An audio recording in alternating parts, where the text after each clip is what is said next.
ये शायद इस चैनल की सबसे कंट्रोवर्शियल वीडियो होने वाली है अब तक की।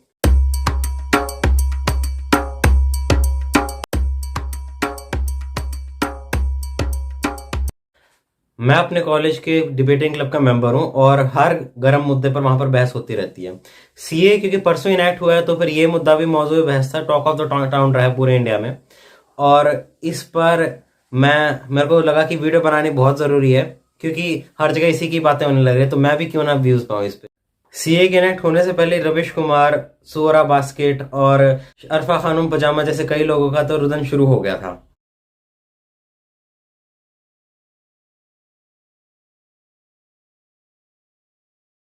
तो सबसे पहले मैं कुछ मुख्तसर से लफ्जों में बता दूं कि सीए है क्या असल में।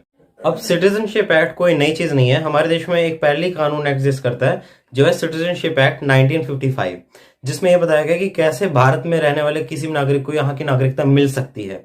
मतलब जो पहले से नागरिक नहीं है लेकिन अगर वो लेना चाहता है, या फिर तो वो इससे ऐसे मिल सकता है कि अगर वो यहाँ पर पैदा हुआ है रजिस्ट्रेशन के जरिए मिल सकती है। अगर भारत कोई टेरिटरी ऑक्यूपाई कर लेता है तो फिर वहां के लोग ही हमारे सिटीजन बन जाएंगे। और नेचुरलाइजेशन के जरिए मिल सकती है, यानी जिस तरह से अदनान सामी को मिली थी, वो यहाँ पर 14 साल रहा तो फिर उसको यहाँ की सिटीजनशिप मिल गई। और अभी भी कुछ शर्तें ऐसी थी कि अगर आप 11 साल यहाँ पर इंडिया में रहते हो तो फिर आपको यहाँ की सिटीजनशिप नेचुरली मिल जाती है। और जो आखिरी तरीका है वो है डिसेंट के जरिए, यानी अगर आपके माँ बाप यहाँ से थे तो भी आपको यहाँ की सिटीजनशिप मिल सकती है। लेकिन फिर सवाल उठता है कि इसमें नया क्या है। नया है इसमें कि एक अमेंडमेंट है, जब इसका नाम है कि सिटीजनशिप अमेंडमेंट एक्ट 2019। हमारे कानून में अमेंडमेंट की गुंजाइश दी गई है, यानी हम किसी भी एक्ट में, ऑलमोस्ट किसी भी कानून में अमेंडमेंट्स ला सकते हैं। तो इसमें भी सिटीजनशिप में कुछ अमेंडमेंट्स लाई गई है, जैसे कि 31 दिसंबर 2014 से पहले आए हुए इन 6 माइनॉरिटी रिलीजन्स के लोगों को यहाँ पर स्पेशल अरेंजमेंट दी गई कि उनको अब सिटीजनशिप इंडिया की परमानेंट तौर पर मिल जाएगी। यहाँ पर गौर करने वाली बात यह है कि इस एक्ट में नए आने वाले इमिग्रेंट्स को कोई जगह नहीं दी गई है, यानी अब कोई इमिग्रेंट वहां से आ रहा है तो उसको सिटीजनशिप नहीं मिलेगी। जो 2014 से पहले आए हैं उन्हीं को ही सिटीजनशिप मिलेगी। ये एक्ट भी 1955 वाले एक्ट का एक अमेंडमेंट ही है। लेकिन अब इसमें देखने वाली बात है कि इसमें इतनी कंट्रोवर्सी और हा हुल्ला हो क्यों रहा है। तो सीधा मैं कंट्रोवर्शियल पॉइंट पे चलता हूँ क्योंकि उसी में ही सबको इंटरेस्ट होता है। अब आपने देखा होगा कि इन तमाम मज़ाहिब में कहीं भी मुसलमानों का नाम शामिल नहीं है। कई लोग यूं भी कह रहे हैं कि ये तो मुसलमानों से वेरिफिकेशन पूछ लेंगे कि तुम यहाँ के सिटीजनशिप तुम्हारे पास है या नहीं, तुम यहाँ के लोग हो या फिर बांग्लादेश या पाकिस्तान से भाग कर आए हो, और उनको भी किसी ना किसी तरह वापस भेजने पर मजबूर कर दें। बिसाइड्स द फैक्ट कि इस बिल में कहीं भी इंडिया की एग्जिस्टेंट माइनॉरिटीज के बारे में कुछ भी नहीं लिखा गया। ये तो हमारे नेबरिंग कंट्रीज में चल रहे एक ह्यूमैनिटेरियन क्राइसिस को सॉल्व करने के लिए लाया गया ये बिल। तो इसके मुताबिक किसी भी इंडियन मुस्लिम को प्रूफ नहीं देना पड़ेगा कि वो यहाँ का सिटीजनशिप उसके पास हमेशा से थी, बल्कि यहाँ पर आए उन हिंदुओं, सिखों और जितने भी रिलीजन्स का इसमें नाम लिखा गया उनको प्रूफ देना पड़ेगा कि वो या तो वहां पैदा हुए थे, या फिर कोई भी सर्टिफिकेट ऐसा प्रोवाइड करना पड़ेगा जिससे प्रूफ हो सके कि वो वहां पर पैदा हुए थे या फिर वहां से उनका ताल्लुक है और वो परसिक्यूशन की वजह से यहाँ आ गए। परसिक्यूशन का प्रूफ एब्सोल्युटली नहीं देना होगा, लेकिन जो बर्डन ऑफ प्रूफ है वो उन पर है, ना कि यहाँ के माइनॉरिटीज। तो इससे इंडियन मुस्लिम्स के परसिक्यूशन वाली जो मनगढ़ंत बात है वो तो यहीं पे डिबंग हो जाती है।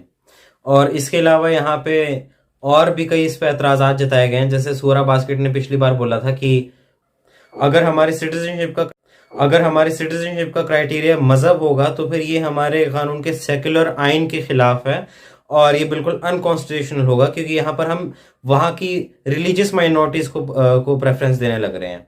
तो ये वही लोग हैं जो यूं तो रिजर्वेशन, पॉजिटिव डिस्क्रिमिनेशन के नाम पर बहुत ज्यादा छाती पीटते हैं। पॉजिटिव डिस्क्रिमिनेशन यानी अगर कोई परसिक्यूटेड है तो फिर उसके लिए थोड़ी रिजर्वेशन रखी जाती है। जैसे हमारे कंट्री में कुछ कास्ट के लिए बहुत ज्यादा डिस्क्रिमिनेशन था, तो फिर उनके लिए रिजर्वेशन जैसा प्रावधान बनाएगा, और मैं इसके खिलाफ बिल्कुल नहीं हूं। लेकिन ये सेम चीज जब अगर वहां पर हिंदुओं पर अप्लाई हो रही है जो परसिक्यूटेड है पिछले 75 सालों से, तो इनकी चीखें क्यों निकलने लग रही है, मुझे समझ नहीं आती इसकी। Because after all even this is an example of positive discrimination. दूसरे लोगों ने यूं कहा कि भाई रिलीजियस बेसिस पे क्यों ये क्राइटेरिया रखा गया। अरे भाई, जब क्राइसिस ही रिलीजन के बेसिस पे है, जो हमारा पड़ोसी मुल्क बना ही रिलीजन के बेसिस पे, जिसकी और कोई आइडेंटिटी नहीं है, तो और किस बेसिस पे क्राइटेरिया रखा जाए। ये जो तीनों मुल्क सीए के लिए चुने गए हैं, इन सभी का एक नेशनल रिलीजन है, एक स्टेट रिलीजन है इस्लाम, और यहाँ पर बाकी सभी कंट्री के मेंबर जो हैं वो सिटीजन जो हैं वो सेकंड क्लास सिटीजन समझे जाते हैं। और यहाँ पर स्टेट से इंस्टीट्यूशनल तौर पर डिस्क्रिमिनेशन किया जाता है माइनॉरिटीज के खिलाफ। कई लोग यूं कहते हैं कि देखो कितना जेनोसाइड चल रहा है मुस्लिम्स का इंडिया में। Sting operation on all the top guys in the Modi administration, where they spoke the truth of the genocide of Muslim and the extrajudicial murder of Muslims. When I came back to my organization, they refused to publish the story, citing political pressure. Indian state treating its journalists as terrorists, especially with the raids on various media houses. So in that situation, as a journalist who herself is a critic of the government, who is a woman and a Muslim, I think it has never been a more difficult time to be a journalist who is talking about the oppressed, the marginalized, the persecuted in India. मैं कहता हूँ कि यार तुम लोगों का दिमाग भी ठीक है, तुम पाकिस्तान से इंडिया को कंपेयर करने लग रहे हो, मतलब अल खंजीरा और तमाम वेस्टर्न और मिडिल ईस्टर्न न्यूज आउटलेट। दूसरा ऑब्जेक्शन जो इस बिल पर लगाया गया है कि इसमें सिर्फ ये 3 मुल्क ही क्यों रखे गए हैं, यानी पाकिस्तान, अफगानिस्तान और बांग्लादेश, क्योंकि मुसलमान है इसलिए? क्या श्रीलंका और म्यांमार जैसे मुल्कों में क्या लोगों के साथ परसिक्यूशन नहीं होता? तो इसका सीधा सा जवाब है हाँ, क्योंकि ये मुसलमान मुल्क हैं इसलिए। इन सभी कंट्री का एक, मैंने जैसे पहले बोला कि एक स्टेट रिलीजन है। जो बाकी मैंने 2 का नाम लिया उनके पास स्टेट रिलीजन नहीं है, और उन कंट्रीज में कोई सेकंड क्लास सिटीजनशिप नहीं दी जाती किसी बंदे को। अब श्रीलंका जैसे मुल्क पर इल्जाम ये लगता है कि वहां पर एक तमिल माइनॉरिटी है जिसके आबादी में हिस्सेदारी तकरीबन 12.5% है जो हिंदू है, और जो मेजोरिटी आबादी है वो सिंगली है जो बुद्धिस्ट है। और उनके साथ तमिल लोगों के साथ काफी परसिक्यूशन हुआ, पास में भी हुआ। वहां पर एक बहुत बड़ी सिविल वॉर चली थी जिसमें हजारों लाखों लोगों की डेथ हो गई, और इस हिसाब से हमें उनको भी सिटीजनशिप दे देनी चाहिए जो हिंदू वहां पर है। और दूसरा जो म्यांमार में आपको पता होगा रोहिंग्या, उसके साथ क्या होने लग रहा है। जो रोहिंग्या आबादी है वो बंगाली है एथनिकली, और रिलीजियसली वो मुसलमान है, और वहां की जो बुद्धिस्ट मेजोरिटी है वो म्यांमार की, वो उनको परसिक्यूट करने लग रही थी।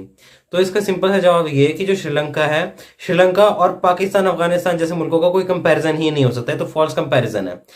मतलब लेफ्टिस्ट चाहे तो फिर वो तो तालिबानियों को 21st सेंचुरी का फेमिनिस्ट भी घोषित कर सकते हैं, लेकिन उनके कहने से क्या होता है, मतलब उनके पास थियोरेटिकल फ्रेमवर्क और इंस्टीट्यूशन कैप्चर बहुत अच्छा होता है, तो फिर वो बातें बड़ी बड़ी कर लेते हैं। लेकिन श्रीलंका और इन तीनों इस्लामिक मुल्कों का कोई कंपैरिजन नहीं हो सकता, चाहे वो ह्यूमन राइट्स में हो या फिर किसी भी और एस्पेक्ट में। और दूसरी बात रही म्यांमार की, म्यांमार भी इन तीनों मुल्कों से काफी बेहतर है, मतलब था आर्मी डिक्टेटरशिप से पहले। और जो वहां पर रोहिंग्या आबादी है उसका ठेका हमें लेने से ज्यादा बांग्लादेश की जिम्मेदारी है, जो वो नहीं उठा रहा।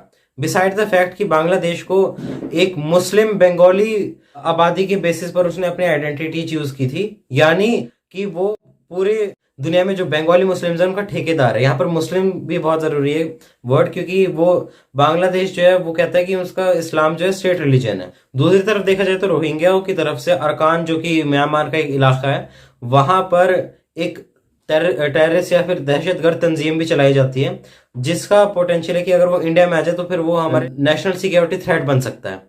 और सिमिलरली इसी तरह से श्रीलंका में भी लिट्टे नाम की एक तमिल एक्सट्रीमिस्ट ग्रुप है जो चाहते हैं कि श्रीलंका के भी 2 टुकड़े कर दिए जाएं, जहां पर एक तरफ तमिल मेजोरिटी हो। और यहाँ पर लिट्टे के मोटिव्स कोई रिलीजियसली मोटिवेटेड नहीं है, कि जो तमिल माइनॉरिटी है वहाँ की, वो सब काफी सारे मजहब को मानती है, लेकिन वो मेजोरिटी हिंदू है। लेकिन जो उसका प्रभाकरन, जो उसका लीडर था, वो भी बाद में क्रिश्चियन हो गया था, तो फिर ये वेस्ट की एक टूल किट थी, ऐसा भी कहा जाता है। खैर, back to the topic. Bharat उन 2 मुल्कों से किसी भी इमिग्रेंट को नहीं लेगा, क्योंकि भारत का मानना है कि ये 2 रिस्पॉन्सिबल मुल्क हैं, और ये अपनी माइनॉरिटी को इस लेवल की परसिक्यूशन से नहीं गुजारेंगे जिस लेवल की परसिक्यूशन हमें पाकिस्तान, बांग्लादेश और अफगानिस्तान में देखने को मिलती है। इन मुल्कों का कॉन्स्टिट्यूशन सेकुलरिज्म की वैल्यू की बेस है, यहाँ पर कोई स्टेट रिलीजन नहीं है, और इसीलिए इन पे हम भरोसा कर सकते हैं कि ये कोई परसिक्यूशन नहीं करेंगे अपनी माइनॉरिटीज के साथ। अब एक और सवाल ये उठाया जाता है कि सीए में अहमदिया मुस्लिम्स जो पाकिस्तान में रहते हैं उनको क्यों इंक्लूड नहीं किया गया। थोड़ा ब्रीफ इनके बारे में बता दूं कि अहमदिया मुसलमानों को पाकिस्तान में मुसलमान कंसिडर नहीं किया जाता, क्योंकि ये मानते हैं कि जो आखिरी नबी आए थे मुसलमानों के, रसूलुल्लाह, उनके बाद भी एक नबी है जो भारत में पैदा हुआ था, उसकी फोटो आपको ये दिख रही है स्क्रीन पे।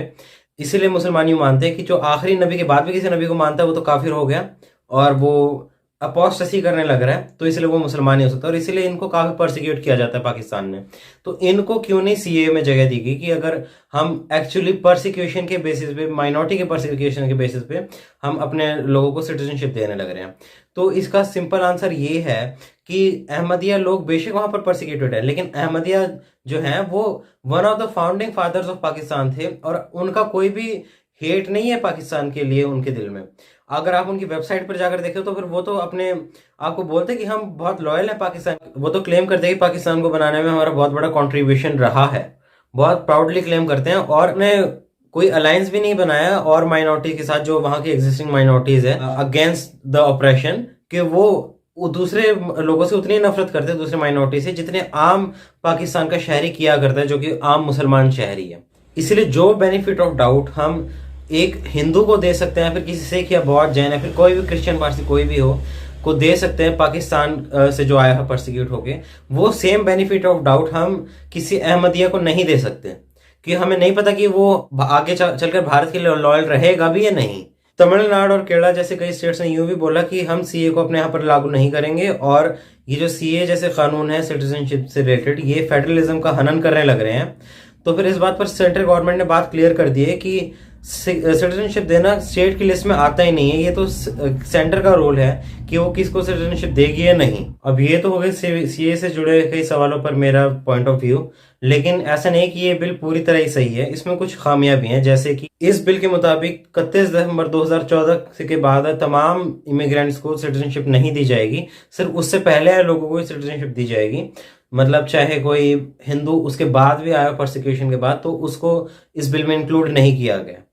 तो अब इसमें मेरा मानना है कि भारत जो है वो नेचुरल होम है इन 4 रिलीजन्स का, और इंडिया को हर टाइम इनको सिटीजनशिप देने को तैयार रहना चाहिए, और सिर्फ इन 3 मुल्कों से नहीं, कि किसी भी मुल्क से परसिक्यूशन के बाद यहाँ इंडिया में है, उनको अलाउ होना चाहिए यहाँ पर शरण लेने, बिकॉज ये इंडिया की सिविलाइजेशनल रिस्पॉन्सिबिलिटी बनती है कि हम इनको बचाएं, कि हम अपने धार्मिक ब्रदरहुड को बचाएं। दूसरी प्रॉब्लम इस एक्ट के साथ ये है कि इसके खिलाफ प्रोटेस्ट सिर्फ दिल्ली जैसे जगहों पर ही नहीं हो रहे, बीजेपी रूलिंग असम और त्रिपुरा जैसे स्टेट में भी हुए हैं, क्योंकि इस एक्ट के जरिए जो बंगाली इमिग्रेंट्स इन स्टेट्स में आए हैं उनको सिटीजनशिप वहां की परमानेंट मिल जाएगी, और सिटीजनशिप जो है वो अपने साथ एक बंडल ऑफ राइट्स को लेकर आती है, जिसे हम फॉर ग्रांटेड लेते हैं, लेकिन इससे आपको कई हकूक मिल जाते हैं, जैसे वोटिंग और गवर्नमेंट जॉब्स पाने का हक। और जिनके पास ही नहीं उनसे हमें पूछना चाहिए कि उन्हें कैसा लगता होगा कि जो मजनू की टीले और दिल्ली के तमाम इलाकों में और जोधपुर के तमाम इलाकों में हिंदू रहते हैं, वो स्लम एरियाज में रहते हैं, उनके पास ऐसे कोई हकूक नहीं है। और ऐसे हकूक अगर मिल जाते बंगाली आबादी को, जो वहाँ की, जो कि नॉन मुस्लिम है, तो वहाँ के डेमोग्राफिक्स पूरी तरह बदल जाएंगे, वो उनके कल्चर को खतरा पहुंचता है, जो असम का एक यूनिक कल्चर है। और ये आसू जो पैक्ट हुआ था, यानी all Assam students union pact जो हुआ था राजीव गांधी के साथ, ये उसके खिलाफ जाता है, कि वो कहता है कि 1971 के बाद आए किसी भी इमिग्रेंट को सिटीजनशिप नहीं मिल पाएगी, लेकिन अब ये डेडलाइन जो है वो 2014 तक जा चुकी है, तो फिर उनको भी सिटीजनशिप देनी पड़ेगी, और यहाँ पर असम वाली आबादी को भी किसी तरह टैकल करना पड़ेगा। और इस चीज को कैसे टैकल करती है गवर्नमेंट, ये देखते हैं कि बीजेपी क्या करती है इस मामले पर, ये देखने वाली बात। अब कई लोग कहेंगे कि मेरा ये जो वीडियो था काफी बायस था, और मैं सही कहूँ तो हाँ, ये मेरा बायस था, कि हर इंसान बायस होता ही है किसी न किसी वजह से, और मैं भी किसी आइडियोलॉजी की तरफ बायस्ड हूँ, लेकिन मैं कम से कम उन लोगों में से नहीं हूँ कि जो नमस्कार दोस्तों कहकर बेमतलब की वीडियोस बनाते हैं और कहते हैं कि चलिए एक अनबायस्ड तरीके से इस चीज का एनालिसिस करते हैं। बेशक वो किसी न किसी पार्टी के प्रोपेगेंडे से इन्फ्लुएंस है, या फिर कोई उनको पीछे से फंड कर रहा हो। वैसे तो हमारा चैनल ज्यादातर ट्रैवलिंग की वीडियो से रिलेटेड होता है, फिर घूमने फिरने अगर मैं कहीं जाता हूँ तो, और उसमें कई बार सटायर का भी इस्तेमाल करता हूँ, मैं फनी मीम्स का भी इस्तेमाल करता हूँ, लेकिन ये वीडियो जो था ये काफ़ी सीरियस था और काफ़ी पॉलिटिकली मोटिवेटेड था। तो अगर आप ऐसी और वीडियो देखना चाहते हैं तो फिर मुझे कमेंट सेक्शन में ज़रूर बताइएगा, क्योंकि आपकी राय मेरे लिए बहुत अहमियत रखती है। For more such videos subscribe to the channel and like and share the video.